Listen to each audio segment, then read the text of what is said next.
안녕하세요.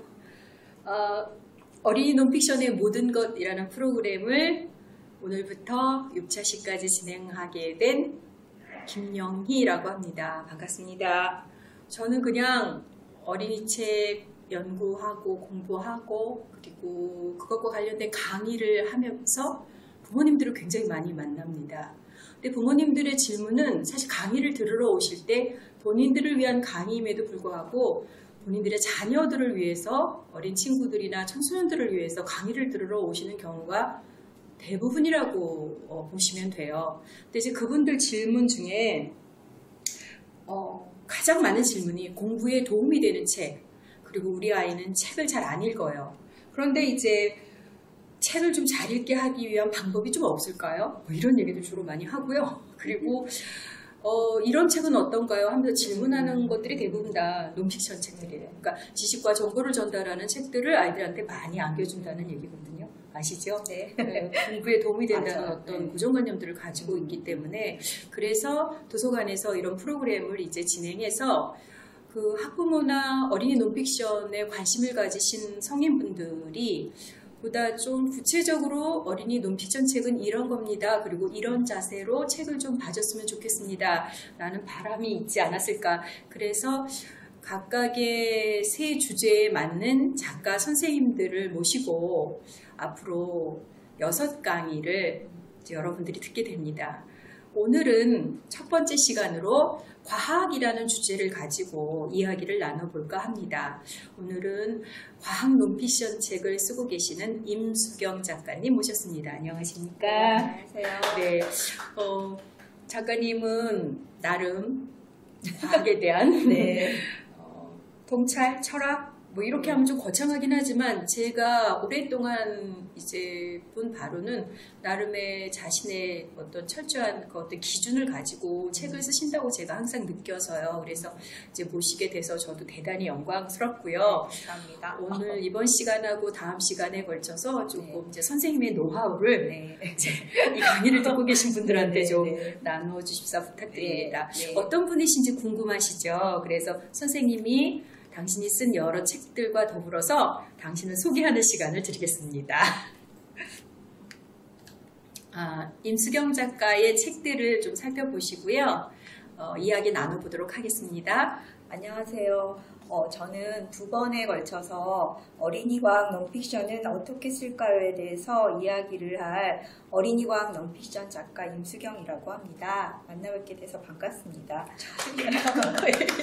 사실 좀 한 20년 됐을까요? 한 오랫동안 이제 어린이 과학 논픽션을 써왔지만 사실 매번 뭐 쓸 때마다 느끼는 게 굉장히 어렵습니다. 어린이 과학 논픽션을 쓰는 게. 그래서 사실 이런 이제 그 글쓰기 강좌 같은 거를 제안을 받으면 내가 이런 거 써도 될까라는 이제 그런 생각이 들 때가 되게 많아요. 근데 이제 하지만 좀 생각을 해보면 뭐 어떤 제가 정답을 드린다기보다는 제가 책을 써오면서 어떤 느꼈던 거라든지 아니면 그런 경험들을 여러분들하고 나누면 좋겠다는 생각에서 이제 강의를 하게 되었습니다. 그러니까 저는 이제 영화관에 과학이 산다 외에도 이제 여기 보시면 세상에서 제일 꼬질꼬질한 과학책, 노빈son 과학 퀴즈 특공대, 이제 손에 잡히는 과학 교과서 시리즈 중에서 이제 소화기관, 힘센 과학자, 소리로 만나는 우리 몸 이야기, 우리 집에 온 노벨상, 생생 속도감처럼 전부 과학에 대한 것만 썼습니다. 사실 다른 건 잘 알지도 못하고요. 과학도 잘 아는 건 아니지만. 그래도 저희는 전공 분야를 안 쓰시는 작가분도 계신데 선생님이 진짜 전공이시잖아요. 그래서 그렇게 했고요. 또 그동안에 약간 초등 독서 평설이나 혹은 어린이 동산 같은 어린이 잡지에도 이제 과학글을 연재했었습니다. 그리고 이제 여기 옆에 계신 김영희 선생님과 또 다른 분들과 함께 2009년부터 어린이 논픽션 공부 모임에서 어린이 논픽션 책을 읽고 그리고 공부하고 있습니다. 네, 이 책 외에도 이제 다른 책들을 살펴보시면 좋겠지만 임 작가님 책을 좀 많이 찾아서 읽어봐 주시면 좋겠어요. 굉장히 정성스럽게 썼다는 걸 제가 옆에서 봤기 때문에 네, 이렇게 추천드리고 싶고요. 이제 작가님, 이거는 이제 다른 작가님들한테도 공통으로 드릴 건데 어떤 계기로 네, 어떻게 네. 이런 어린이 과학책을 쓰게 되셨는지 궁금해요. 네, 네. 알겠습니다. 저는 대학에서는 생물학을 전공했고요.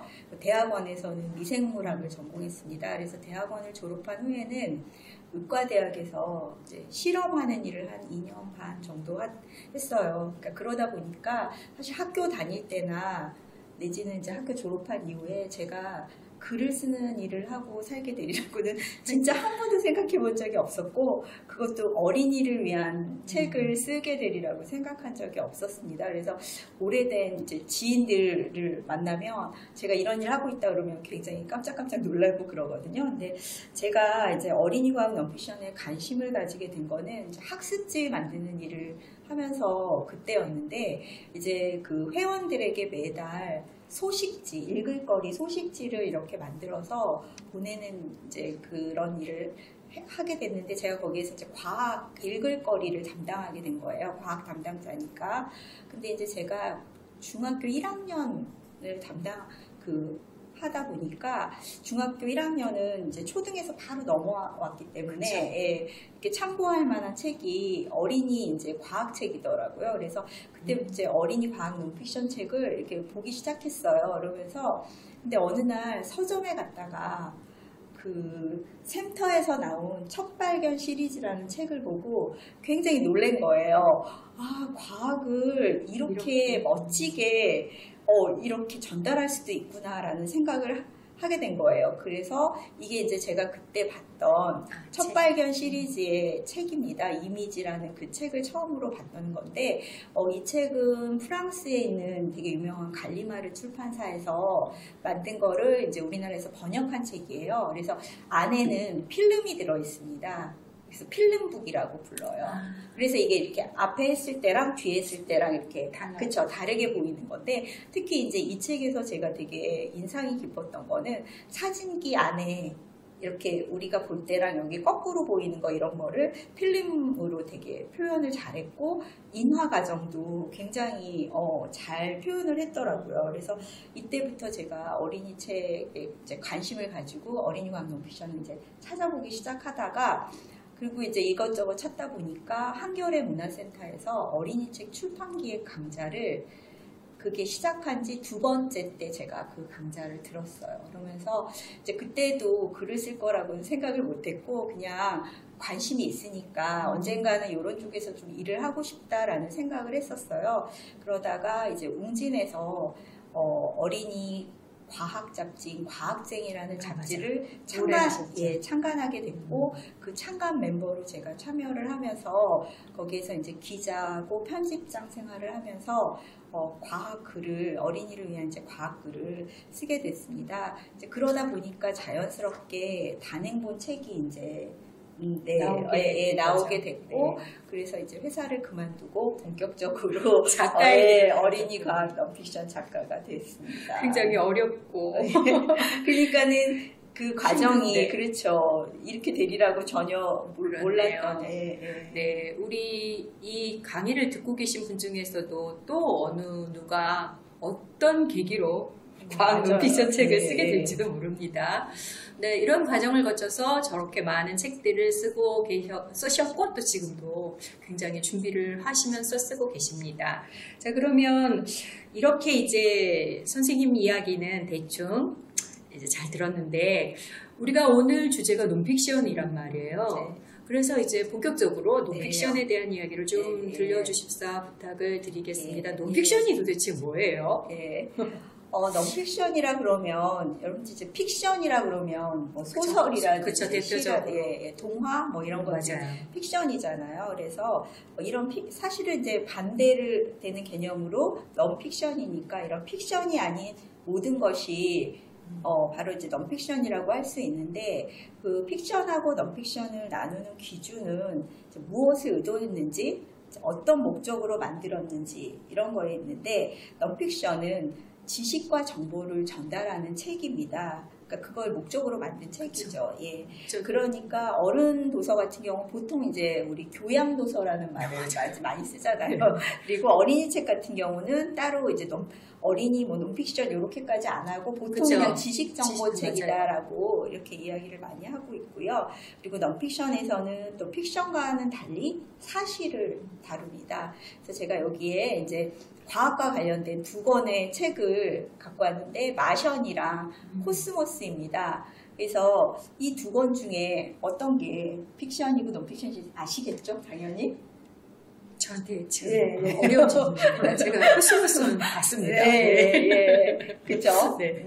워낙에 유명했었잖아요. 그쵸. 저희 학교 다닐 네, 때. 마션은 이제 영화로도 네, 나왔으니까 책은 봤어요. 아니고 영화를 보신 분들이 저 많을 영화 거예요. 봤습니다. 예, 네. 예. 그래서 앤디 위어가 쓴 마션 같은 경우는 이제 화성에 홀로 남은 이제 주인공이 네. 생존이 불가능해 보이는 화성에서 살아남기 살아남죠. 위해서 네, 막 네. 고군분투하고 이제 이 주인공을 구하기 위해서 이제 맞아요. 사람들이 막 노력하는 걸 그린 SF, 그러니까 과학 소설입니다. 네. 그래서 이거를 21세기 화성판 로빈슨 크루소다라고 그러네요. 예, 네. 그렇게 하기도 하는데 이제 과학 소설은 이제 과학적 사실을 바탕으로 하긴 하지만 이야기죠. 픽션이죠. 이야기죠. 그래서 마션에도 뭐 우주 비행과 관련된 과학이나 뭐 식물학이나 뭐 화학 같은 여러 가지 뭐, 그쵸. 예, 지질. 과학 지식이 많이 나오긴 하지만 네, 네, 네. 그쵸, 소설입니다. 픽션.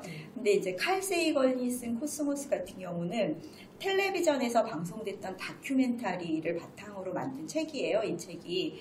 그래서 코스모스에는 뭐 우주의 탄생부터 은하계의 진화, 뭐 태양의 삶과 죽음, 이제 생명이 만들어지기까지 과정 등을 이제 이런 사실들을 알아낸 과학자들의 노력과 함께 맞아요. 이렇게 쉽게 설명한 과학 논픽션 책입니다. 그래서 이 책은 이제 과학적인 사실뿐만 아니라 이게 철학적인 질문 같은 것들도 던지고 있어서 사실 과학의 고전으로 지금까지도 이제 널리 읽히고 있습니다. 그래서 읽어보셨다고 하셨지만 읽었는데 읽었던 책보다는 그 다큐멘터리 형태로 아, 나왔었을 예, 때 그 예. 진행자의 진행과 맞아요. 그의 말이 기억에 남고 그것 때문에 책을 산 거예요.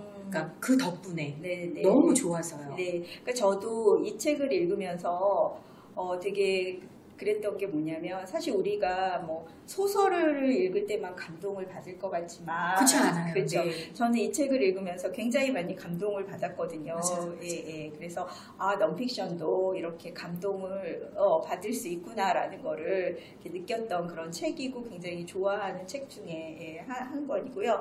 만약에 뭐 여러분들이 안 읽어보신 분들 계시다면 뭐 좀 두꺼워서 처음에 막 그쵸. 이거 어떻게 읽어 이럴지 모르지만 정말 잘 읽히거든요. 그래서 술술 네네 읽힙니다. 한번 꼭 읽어 보시기를 권해드립니다.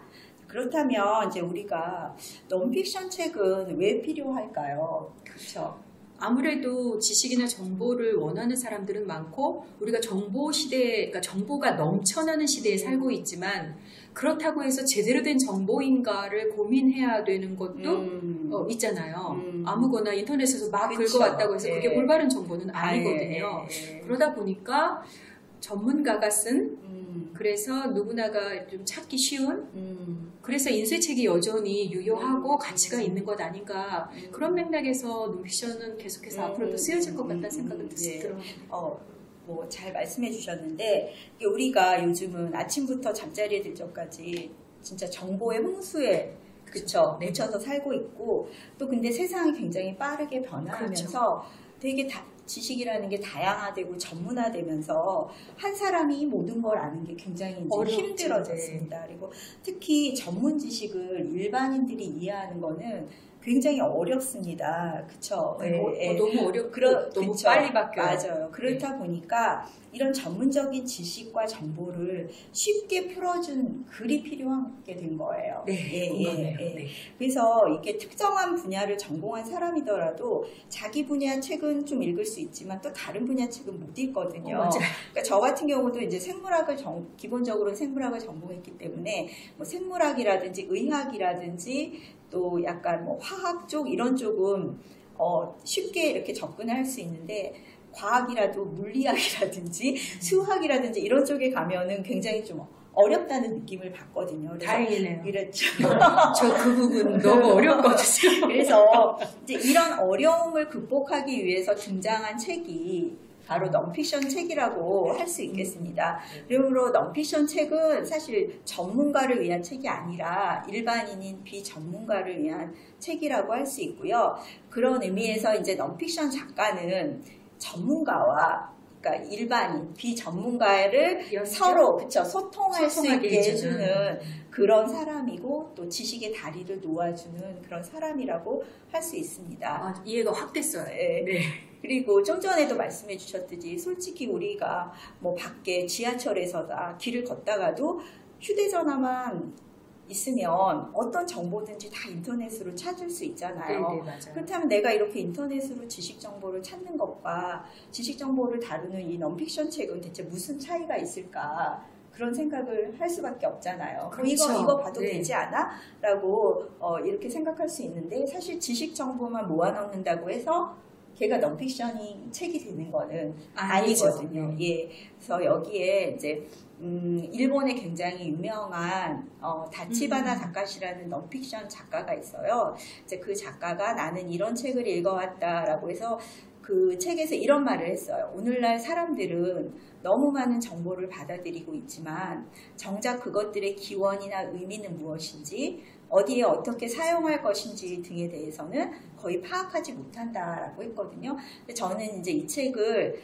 회사 그만두고 본격적으로 넌픽션 작가가 생활을 시작했을 때 이 책을 읽고서 이제 머리를 한때 얻어먹은 것 같았어요. 왜냐하면 제가 회사를 다닌 동안 7년 동안 수많은 정보를 가지고서 그쵸. 어린이를 위한 과학글을 썼는데 그 정보들이 내 머릿속에서 이렇게 들어왔다가 그냥 나갔을 뿐이지 수박 겉핥기식으로 내가 그것을 보았을 뿐이지 그것을 충분히 생각해서 그 이면에 숨은 관계와 의미를 파악한 적이 없었다는 거를 깨달은 거예요, 그때.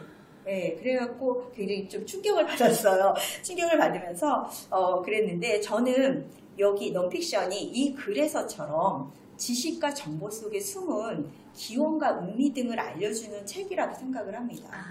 그러려면 지식과 정보를 모아놓기만 하면 안 되겠죠. 그렇죠. 예, 그래서 지식과 정보를 관통하는 주제나 메시지가 없다면 지식 정보를 아무리 많이 모아놓아도 넌픽션 책이 되지 않는 거예요. 그렇겠네요.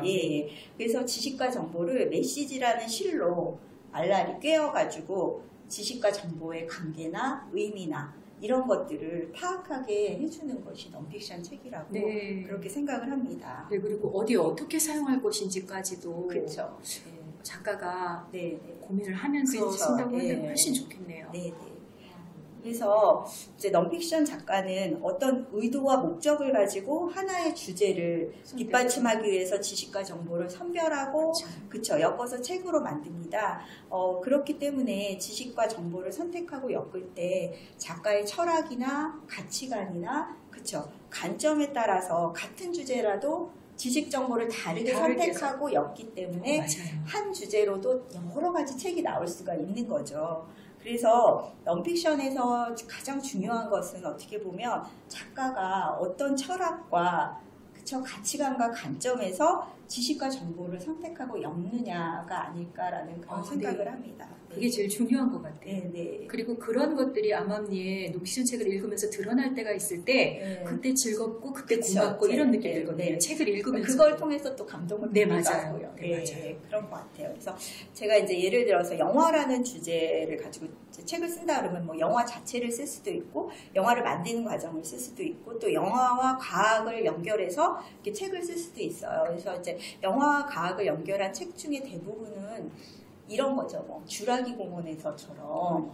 호박 안에 있는 그 모기 속 피로 공룡 만들 수 있을까? 이제 아까 마션에 나온 것처럼 화성에서 감자 키울 수 있을까? 뭐 이제 이런 그 영화 속의 어떤 내용을 가져다가 과학을 설명하거나 과학적인 오류 같은 걸 설명해주는 책이 많은데 여기 이제 가장 그 대표적인 걸로 물리학자는 영화에서 과학을 본다고 이제 영화 속의 과학이 쏙쏙이라는 두 책이 그런 책인데 그 비슷해 보이지만 이 두 책도 차이가 있습니다. 그래서 물리학자는 영화에서 과학을 본다 같은 경우에는 그냥 하나하나의 그 영화 속에서 과학을 찾아내고 오류를 찾아내는 건데, 이 영화 속의 과학의 쏙쏙 같은 경우는 이제 우리 그 학교에서 배우는 물리학에서 뭐 빛이라든지 파동이라든지 요런 힘이라든지 이런 주제에다가 거기에 어울리는 영화를 가져다가 둘을 연결해서 설명해 주는 거죠. 그러니까 좀 똑같이 영화와 과학을 연결했는데도 다르잖아요. 그리고 제가 쓴 이제 영화관의 과학이 산다 같은 경우에는 이것도 똑같이 영화와 과학을 주제로 하고 있지만, 여긴 영화가 없어요. 예, 여기서는 영화와 영화관의 이제 숨은 과학을 알려주는 책인데, 그러니까 영화관이라는 장소에서 그렇죠. 우리가 어떤 과학을 찾아볼 수 있는지를 알려주는 책입니다. 그래서 아까 제가 이제 과학 잡지 기자를 했다고 그랬잖아요. 그래서 잡지 기자를 할 때 매달 한 번씩 이제 독자들을 데리고 박물관이나 이런 체험할 수 있는 장소에 가서 같이 해보고 그걸 이제 기사로 쓰는 그런 일을 오랫동안 담당했어요. 그거를 그러다 보니까 이 어린 독자들을 데리고 가서 보면 이제 궁금해하는 거랑 이런 게 막 보이고 이러니까 그래서 이런 장소에서도 과학이 숨어 있고 그거를 알려주면 이 장소에 갔을 때 그 책을 가지고 가서 보면 그거를 알 수 있겠구나라는 그런 생각을 하게 된 거예요. 그래서 이런 책이 있으면 좋겠다라고 생각을 하고 이제 그 회사를 그만둔 다음에 요거를 이제 기획을 했어요. 이렇게 기획을 해가지고 출판사에 가져가서 이제 그러면 냅시다라고 된 거예요. 그래서 이제 실제로는 이거를 뭐 영화관의 과학이 산다, 야구장의 과학이 산다, 뭐 수족관의 과학이 산다 이렇게 해서 10권을 기획을 했는데 정말 안타깝게도 제가 이거 하나밖에 쓰지를 못했습니다. 네, 저희가 지금 봤지만 똑같은 영화라는 소재로도 이렇게 다양한 형태의 책들이 나옵니다. 그리고 마지막에 지금 보이고 있는 이 장면은 영화관의 과학이 산다 임수경 작가의 작품이기도 한데요. 사실 이거는 어린이를 대상으로 해서 이제 썼다고 말씀을 하셨잖아요. 그렇다고 한다면 어린이 논픽션 책만의 어떤 특징이 있을까요? 그렇죠. 있다면 어떤 것들이 있는지 듣고 싶어요. 네, 알겠습니다. 좀 전에 이제 소개한 책 중에 코스모스라든지 물리학자는 영화에서 과학을 본다 같은 거는 그쵸, 어른 논픽션이고 아까 그 영화 속의 과학이 쏙쏙은 청소년 맞습니다. 청소년 그런 논픽션이고 또 제가 쓴 책은 어린이 논픽션이죠. 차이가 그렇죠. 대상이 다른 거죠. 그렇죠. 대상이 다릅니다. 그러니까 어린이 논픽션이라고 하면은 그러니까 어린이를 위해 쓴 지식 정보책인 거죠. 그래서 해당 부분에 대한 이제 전문적인 지식과 정보를 어린이들 눈높이에 맞춰서 쓴 책이라고 할 수 있습니다. 그래서 사실에 근거한 이제 지식이나 정보를 어린이 독자들이 이해하기 쉽게 그쵸 전달해 주는 책이죠.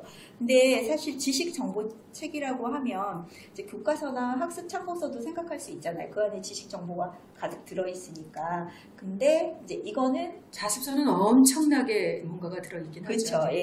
그거는 하지만 넌픽션에서는 그쵸 제외하죠.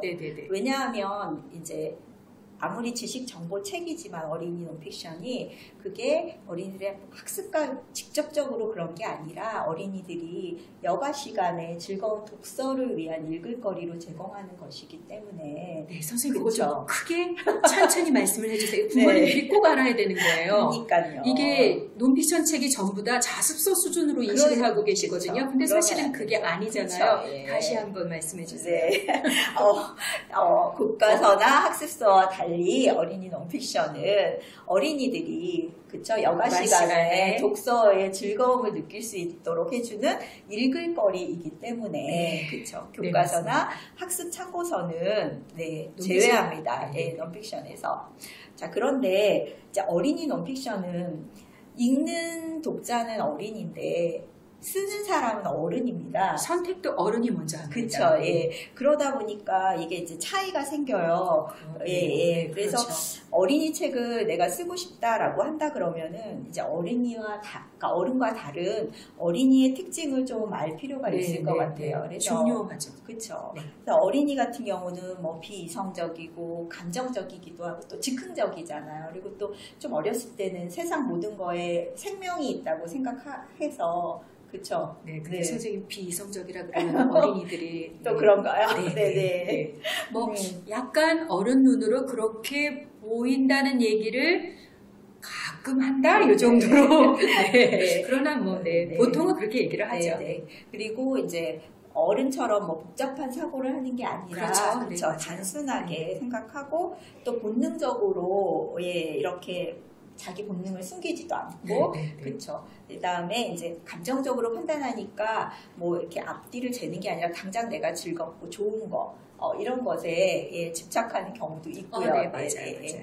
그래서 사실 이제 비혼이나 자녀가 없는 분 같은 경우는 이제 어린이들에서 알기가 좀 어렵고, 자녀가 있어도 어렸을 때는 이제 그렇지만 자녀가 크면 또 요즘 어린이들이 어떤지 잘 모르죠. 네네. 그래서 어린이 책을 쓰려면 이제 어린이와 소통하기 위한 노력이 필요한 것 같아요. 그래서 어린이들이 좋아하는 뭐 화제에 대해서 좀 관심을 기울인다거나, 아니면 어린이들이 잘 가는 그런 장소를 방문하거나, 아니면은 뭐 이제 좋아하는 책 같은 것도, 왜 애들이 이 책을 좋아할까 어린이가, 그러면서 이제 읽어봐야 되고, 또 그다음에 대화를 나눠보는 것도 되게 이제 되도록이면 그런 접촉할 기회를 많이 늘리는 게 좋고요. 그래서 이렇게 작가가 이제 어린이와 같은 눈높이에서 보고 이제 어린이가 이해하는 방식으로 세계를 이해하려는 그런 노력이 있어야지 좀 어린이 책을 쓰는데 그래도 아니 근데 그게 제일 중요한 것 같아요. 네, 그리고 가장 어렵기도 할 것 같고요. 어렵습니다. 네. 왜냐하면 모든 아이들이 다 다르잖아요. 그렇죠. 그런데다 우리는 그 시간을 이미 지나서 한참 더 성장한 상태에서 어린이와 만날 수 있는 기회도 많지 않으니까 만약에 본인이 원한다면 적극적으로 그런 공간과 그런 장소를 그게 그건데 찾아 나가야 되는 그런 어려움이 있네요. 네, 그런 좀 어려움이 있고요. 자, 근데 이제 어린이 넌픽션 같은 경우는 뭐 어른 넌픽션 못지않게 굉장히 다양합니다. 뭐 역사, 사회, 뭐 지리, 인물, 과학, 환경, 예술, 스포츠, 과학만 해도 그쵸, 천문학, 지질학, 그쵸, 생물학, 뭐 화학, 물리학 굉장히 많습니다. 그리고 또 어린이 넌픽션의 또 가장 큰 특징은 뭐냐면 다양한 형식이 굉장히 다양합니다. 그럼 설명문 형식의 글은 기본이고요. 이제 동화 형식도 있고, 뭐 판타지 동화와 지식을 연결한 책도 있고, 일기 형식으로 된 것도 있고, 많이 봤어요. 그렇죠. 편지 형식으로 이렇게 알려주는 경우도 있고, 또 신문 형식, 그다음에 도감 형식, 뭐 실험 보고서 형식도 있고, 또 가장 많이 아이들이 좋아하는 만화 형식도 있습니다. 이렇게 그러면 이렇게 어린이 넌픽션이 어른 넌픽션하고 달리 이렇게 다양한 형식인 거는 뭐 때문일까요? 그 호기심을 갖는 분야가 달라서 재밌으라고? 그렇죠. 재미. 일단은 어린이들이 끝까지 읽게 할 수 있는 뭔가를 해야 되기 때문에 이런 다양한 형식들을 시도를 하는 겁니다. 그런 것 같아요. 네. 그래서 어른 책은 뭐 이런 게 별로 없잖아요. 없죠. 근데 어린이 넌픽션 같은 경우는 이렇게 굉장히 다양합니다. 네, 제가 다 형식 보면서 저 유행했던 것들 시대를 볼 수도 있어요. 저 한국사 편지가 나온 지 꽤 됐는데 그때 그 즈음에 저 역사신문 형태의 것들도 굉장히 유행했었는데 지금은 좀 안 나오고 있는 형태잖아요. 그리고 이제 Y라는 만화 시리즈도 사실은 저것도 뭐 시간이 없으니까 그렇지만 만든 지 좀 되고 나서 저런 만화 형태가 유행한 거는 봤던 제가 그 학습지 만들 때 제가 아까 그 소식지 할 때 저게 만화 있었어요. 그때는 별로 관심이 없었죠. 저기 지금은 없어진 종로서적에 저 구석에 처박혀 있었어요. 10권 시리즈가. 맞아요. 그때는 팔리지가 않았었어요. 그쵸. 근데 갑자기 몇 년이 지난 다음에 저게 막 팔리기 시작한 거예요. 그래서 집집마다 저거 되게 많고 학교나 이런 데 교실 같은 데 가보면요. 진짜 많습니다. 어쨌든 선생님께서 지금 아주 소재도 다양하고 형식까지도 이렇게 다양한 형태의 어린이 과학 논픽션 책들이 있다라고 이제 말씀을 해주셨는데, 이제 선생님 책도 저런 다양한 형식과 또 다양한 소재 중에 어떤 것들을 이제 선택해서 이제 쓰셨잖아요. 선생님은 어떤 형식과 어떤 내용을 어떤 방식으로 조합을 해서 책을 쓰셨는지 선생님 책을 소개해주면서 함께 해주세요. 영화관에 과학이 산다 같은 경우는 이제 니모를 찾아서라는 영화에 나오는 니모랑 같은 물고기 이제 크라운 피쉬가 그 설명을 해주는데 이제 이 책의 전체는 동선을 따라가요. 그래서 영화관에 처음 도착해서 그다음에 영화관 안에 들어가고 뭐 팝콘 같은 걸 사고 그다음에 영화 이제 상영관에 들어가서 영화를 보는 과정을 따라가면서 이제 영화와 영화관의 숨은 과학을 알려줍니다. 그래서 이제 처음에는 이렇게 도착한 장면이라든지 그 상황에 대한 그런 그림이 있고 그 다음에 이제 도입글이 있으면서 그 이제 설명글인데 크라운피쉬가 이제 얘기를 해주는 거죠. 예, 그런 다음에 이제 중간중간에 영화와의 역사, 뭐 내지는 영화 과학과 관련된 그런 역사 속의 재미난 그런 에피소드를 만화로 이렇게 해가지고 흥미를 느낄 수 있도록 그렇게 했고요. 그 다음에는 이제 어떤 자료 사진도 물론 보여주지만 직접 그 독자들이 그걸 보고 만들어 볼 수 있는 해보거나 만들어 볼 수 있는 그런 코너도 넣어서 조금 재미를 느낄 수 있도록 이렇게 했습니다. 그 다음에 이제 이거는 제가 쓴 노빈son 과학 퀴즈 특공대인데, 이 책은 일상생활 속에서 찾을 수 있는 과학 상식을 알려주는 책이에요. 근데 보통 우리가 과학 상식이나 뭐 다른 상식 책들을 보면 전부 Q&A, 그러니까 그쵸. 질문하고 답하고 질문하고 답하고 네, 맞아요, 이런 맞아요. 형식입니다. 근데 저는 이제 좀 그런 형식에서 좀 벗어났으면 좋겠다라는 생각을 해갖고 이제 여러 장치를 마련하게 됐는데, 이 노빈손과 그 친구들이 이제 퀴즈 특공대를 만들어서 하루 동안에 일어나는 일들을 따라가면서 이제 퀴즈를 풀고 그 원리를 알아보도록 했는데, 이제 처음에는 하루에 일어났던 에피소드를 이렇게 하고 그 에피소드에서 이제 퀴즈를 냅니다. 그런 다음에 이 특공대들이 대화를 통해서 퀴즈에 대한 답을 알려주면서 과학 원리를 알려주는 거죠. 그런 다음에 이제 그 과학 원리에서 좀 더 확장돼서 어떤 내용들이 있는지를 이런 알려주는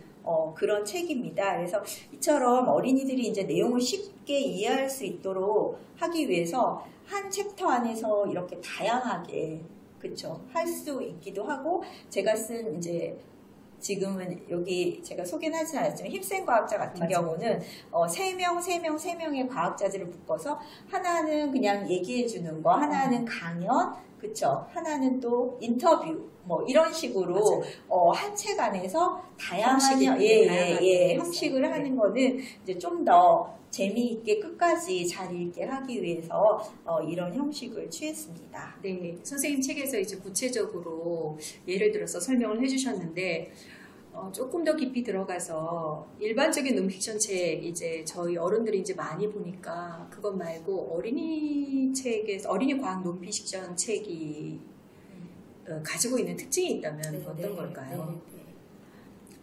이제 어린이 과학 논픽션이라 그러면 뭐 아까 어린이 논픽션에서 이제 과학 분야에 대한 거잖아요. 그렇죠. 그래서 뭐 간단하게 보면 어린이를 위해 쓴 과학 지식 정보 책인데, 이제 과학과 과학 기술 등에 대해서 어린이의 눈높이에 맞춰서 쓴 책입니다. 근데 여기서 좀 여러분들이 좀 주의해야 될 부분이 뭐냐면, 이제 우리가 흔히 과학과 과학 기술을 같은 거라고 생각하시는 분들도 있고, 막 혼동해서 쓰는 경우도 굉장히 많습니다. 거의 혼동해서 쓰죠. 네. 그렇지만 이제 둘이 다르다는 거를 이제 어린이 과학 논픽션을 읽으실 때도 물론 좀 생각해 주시면 좋고, 쓰시는 분들이라면 확실히 알고 있어야 되겠죠. 그래서 과학은 이제 나와 나를 둘러싼 이 세상이 무엇으로 이루어져 있고 어떻게 움직이는지를 체계적으로 생각하고 그쵸 정리해서 설명해주는 그런 거고요.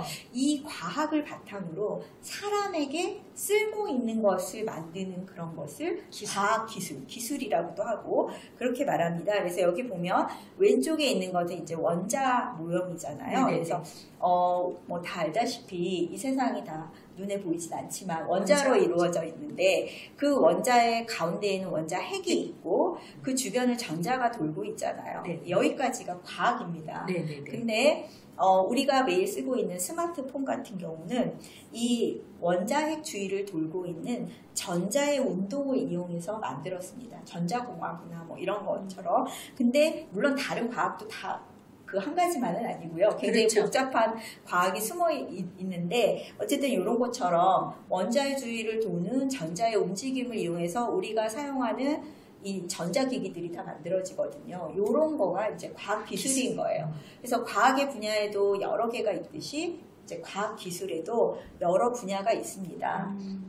그렇다면 이제 우리가 따로 뭐 어린이 논픽션에서 어린이 과학 논픽션이라는 게 왜 어린이들에게 필요할까 이렇게 생각해 볼 수 있잖아요. 그래서 여기 있는 이제 이 리사 랜들이라는 사람은 이론 물리학자입니다. 그래서 우주가 5차원으로 이루어졌다는 이론으로 굉장히 큰 주목을 받은 사람이고 자신이 하는 연구를 굉장히 강의원과 책으로 쉽게 풀어 쓰는 것으로 유명한 분인데요. 이제 이분이 뭐라고 얘기했냐면 과학은 본능적으로 갖게 되는 순수한 호기심에서 출발한 것입니다. 라고 했어요. 그래서 과학의 출발을 보면 이제 고대 그리스 자연 철학자들, 뭐 탈레스라든지, 그쵸? 피타고라스 뭐 굉장히 많잖아요. 예, 아리스토텔레스도 있고, 근데 이때부터 하늘에서 천둥과 번개가 치면 이제 궁금해한 거예요. 아, 천둥과 번개는 왜 치지? 그리고 우리가 사물을 볼 때 어떻게 사물을 볼까? 눈에서 실제로 그런 이론이 있었어요. 눈에서 빛이 나갈까? 여기서 나올까? 이렇게 이제 궁금해하고 이런 것처럼 과학은 이런 고대 그리스 자연 철학자들의 호기심에서부터 시작됐어요. 그래서 이런 점에서 과학과 어린이는 닮았습니다. 왜냐하면 어린이들은 진짜 호기심쟁이잖아요. 맞아요. 네네. 특히나 이제 어린이들이 주변에 대해서 이렇게 관찰하기 시작하면서부터는 굉장히 궁금해, 그쵸? 하면서 왜라는 말을, 질문 엄청 뭐든지 왜 이렇게 하잖아요. 그래서, 근데 좀 전에 말씀드렸듯이 과학은 나와 나를 둘러싼 세상이 어떻게 이루어져 있고, 어떻게 움직이는지를 이제 체계적으로 알려주는 거기 때문에 어린이 과학 논픽션은 이제 어린이들이 자신을 둘러싼 세계에 대해서 갖는 질문, 즉 호기심에 답을 줄 수가 있습니다. 네, 그러네요. 네, 그리고 아인슈타인은 뭐라고 얘기했냐면 나는 특별한 재능이 없습니다. 열렬한 호기심이 있을 뿐입니다. 라고 얘기를 했는데 이 말은 이제 무엇보다도 중요한 게 호기심을 잃지 않는다는 그런 이야기인데 이제 적절한 시기에 주어진 그 적절한 어린이 과학 논픽션은 이제 어린이에게 세상에 대한 이제 호기심을 풀어주기도 하지만 또 다른 그 호기심들이 뭐와 연결되어 있는지를 알려주면서 또 다른 호기심을 불러일으키는 그런 역할을 할 수도 있습니다. 네.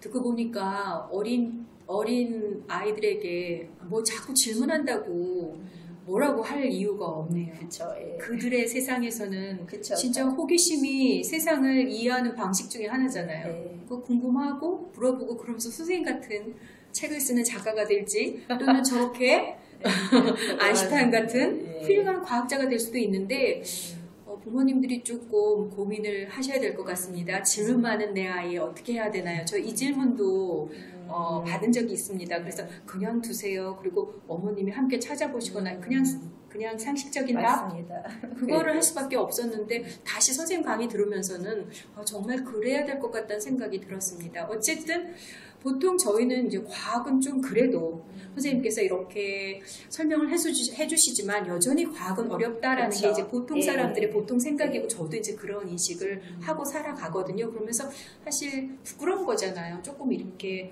알아보려고 노력을 해야 되는데 뭐 과학을 모르는 건 당연한 것처럼 말하는 사람들이 있고 그걸 전혀 부끄러워하지 않거든요. 음악이나 미술을 모르면 약간 부끄러워하는 듯한 느낌이 드는데 과학은 아니다 이런 경우도 되게 많아요. 실제로는 과학이 우리 우리 삶과 뭐 그렇다고 해서 음악 미술이 아니다 이건 아니지만 그래서 좀 이렇게 과학에 대해서 엄마들이 더 관심을 갖는 이유가 그런 이유 때문이기도 하다는 생각을 합니다. 그런데 이제 선생님께서 지금 이제 과학 논픽션 책을 이야기하지만 여전히 과학은 어렵다라는 인식을 하고 있다 보니까 작가들도 그 생각을 할 거 아니에요.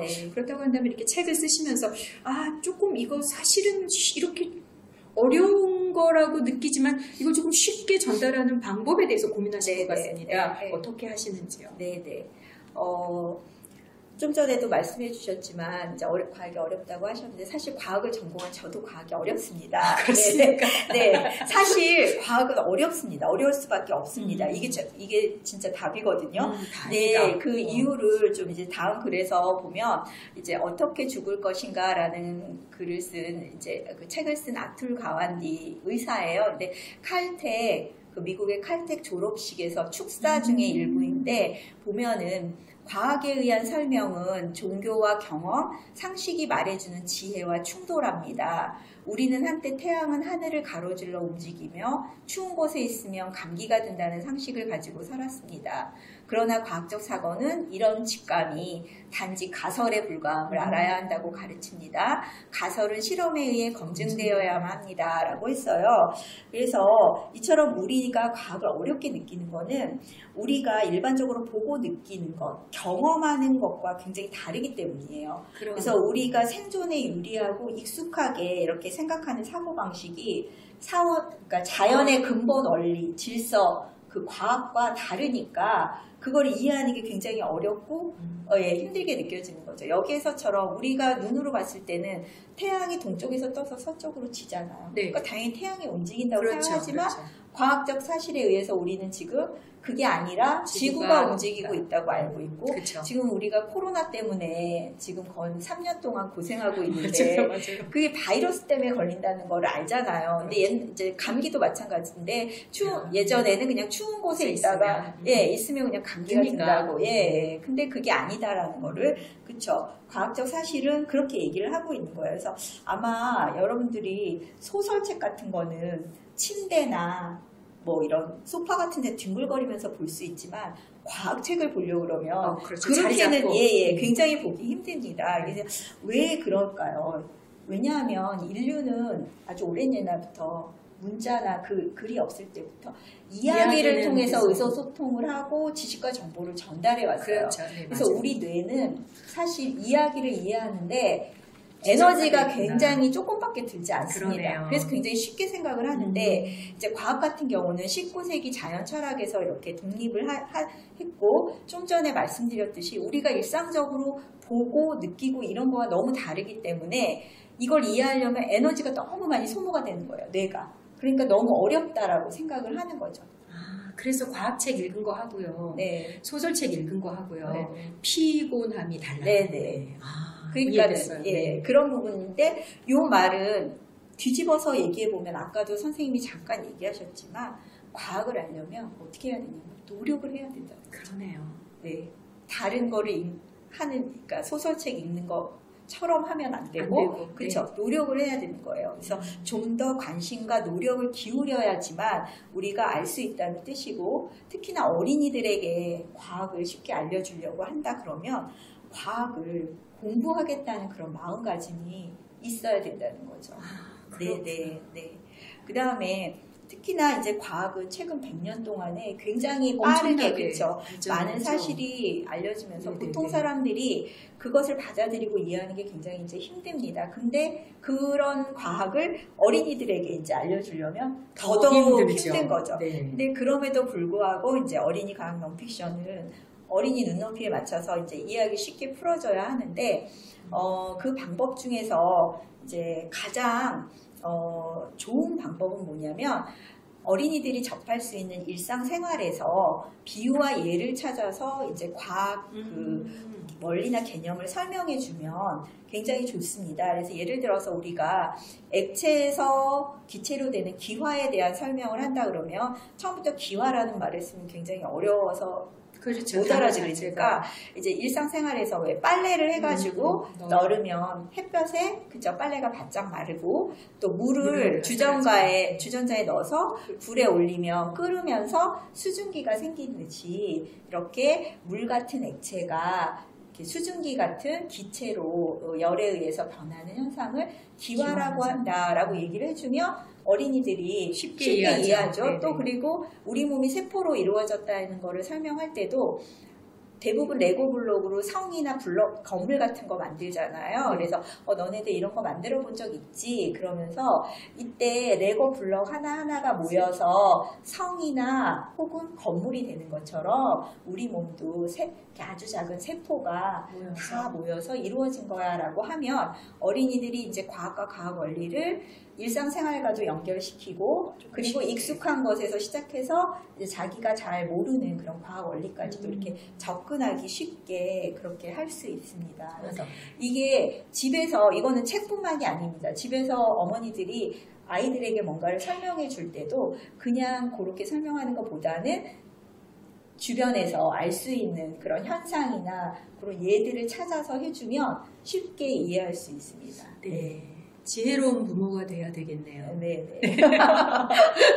그리고 또 한 가지는 뭐냐면 이제 그 과학에는 약간 그 숫자가 좀 나오잖아요. 네, 크기라든지 나오죠. 길이라든지 무게 같은 네. 게 많이 나오는데 사실 어린이들에게 이런 크기 그 숫자로 크기나 길이나 무게를 해주면 이게 뭔지 잘 알 수가 없습니다. 5톤 그러면 진짜 몰라요. 그렇죠. 그렇기 때문에 요거를 가늠할 수 있도록 하는 일상생활에서 요것도 경험할 수 있는 적절한 비율을 찾아서 하는 게 되게 중요한데요. 요건 이제 우리 집 아까 본 그 영화관에 가게 산다에서 있는 내용인데 여기 아이맥스 영화관 있잖아요. 네. 굉장히 큰 스크린이 큰 거. 그래서 스크린을 얼마나 큰지를 가늠할 수 있게 하기 위해서 이제 그림을 그리면서 거기에서 그 높이가 아파트의 8층짜리 그쵸? 그 높이 정도 된다라고 얘기를 하면 어린이들이 그 숫자를 몰라도 대충 굉장히 그렇죠. 어느 정도 크구나. 되게 그렇죠. 그거를 가늠할 수가 있잖아요. 또 개미핥기의 혀에 대해서 혀가 길다는 걸 한다고 했을 때는 개미핥기의 혀 길이는 사람으로 치면 혀가 무릎까지 닿을 정도야.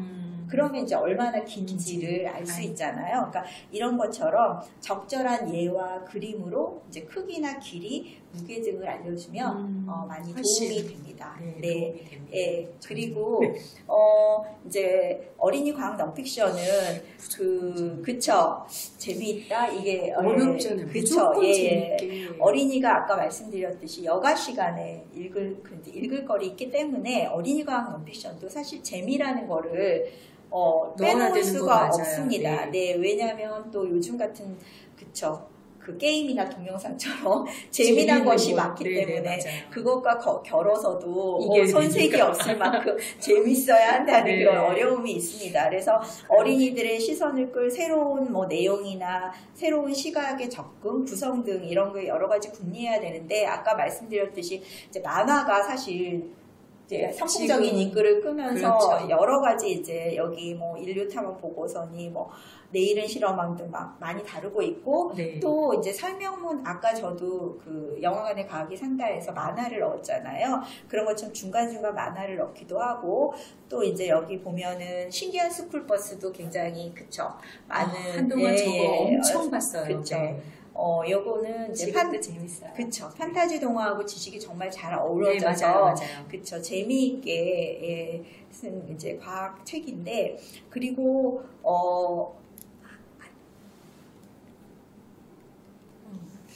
동화 형식을 빌려서 그렇게 알려주는 그런 책들도 있는데 특히 과학 같은 경우는 이제 어렵다 보니까 동화 형식으로 이렇게 책을 많이 내는 경우가 있는데 사실 이제 동화 형식으로 지식 정보를 알려주는 책이 꼭 좋은 것만은 그쵸? 아니에요. 왜냐하면 거기서는 정보를 얻는다기보다는 아이들이 동화 형식이잖아요. 그러니까 동화라는 건 이야기가 쭉 그러니까 플롯대로 스토리 따라가면서 아이들이 읽거든요. 그거를 기억하지 과학적인 정보나 과학적인 지식을 얻는 일은 조금 어려워요. 그렇기도 하고 이제 그 이야기에 지식 정보가 잘 녹아지질 않으니까 무엇을 말하고자 하는지 그쵸? 잘 모를 때도 있고 또 이야기에 치중하다 보니까 지식 정보가 제대로 전달이 안 되기도 하고 지식 정보를 그냥 막 우겨 넣듯이 그런 경우도 많기 때문에 재미를 쫓다가 이도저도 안 되는 경우가 되게 많이 있습니다. 그래서 저도 이제 어머니들을 만나면 종종 이런 얘기를 하세요. 우리 애가 어렸을 때는 그 Y 시리즈도 보고 이러면서 과학을 엄청 좋아했는데 중학교 가니까 과학을 너무 싫어하고 못해요 이렇게 말을 하실 때가 되게 많아요. 그래서 저는 제 생각에는 이제 어린이들이 이렇게 커가면서 과학하고 좀 멀어지는 게 어렸을 때 너무 픽션 위주의 그 책을 보기 네네네. 때문인 것 같습니다. 그래서 책 전문가들도 이렇게 적당히 애들이 그쵸 나눠서 설명문 이렇게 그쵸 하죠. 네. 설명문의 형식의 책도 필요하다고 말을 하잖아요. 네네네. 그리고 사실 설명 형식의 책이라도 하더라도 어린이 책 같은 경우에는 이렇게 말하는 화자가 있고 그쵸 설명해주는 그렇죠. 사람이 있고 또 주제에 따라서 이렇게 이어지기 때문에 좀 스토리 그래도 나름대로 이야기가 있다고 생각이 들고요. 있어요. 또 다음 시간에 제가 말씀드리겠지만 과학 같은 경우는 이제 과학의 역사 같은 거를 넣어줄 수도 있거든요. 그렇기 때문에 작가가 이제 무조건 재미만을 추구하기보다는 어떤 주제에 따라서 어떤 형식이 가장 효과적으로 얘를 표현할 수 있는지를 생각하고 그 형식 안에서 어떻게 재미있게 표현해 줄 수 있을지를 고민하는 그런 게 필요하다고 생각합니다. 네, 저도 그 말씀에 전적으로 공감합니다. 오늘 첫 시간이었습니다. 그리고 굉장히 다소 딱딱할 수도 있는 과학 이야기지만 재미있었죠. 그래서 임수경 작가님께서 말씀해주신 이러저러한 이야기들 모두 다 유익한 정보였으면 좋겠습니다. 네, 다음 시간에는 또 다른 이야기로 만나 뵙도록 하겠습니다. 고맙습니다. 감사합니다. 수고하셨습니다. 네.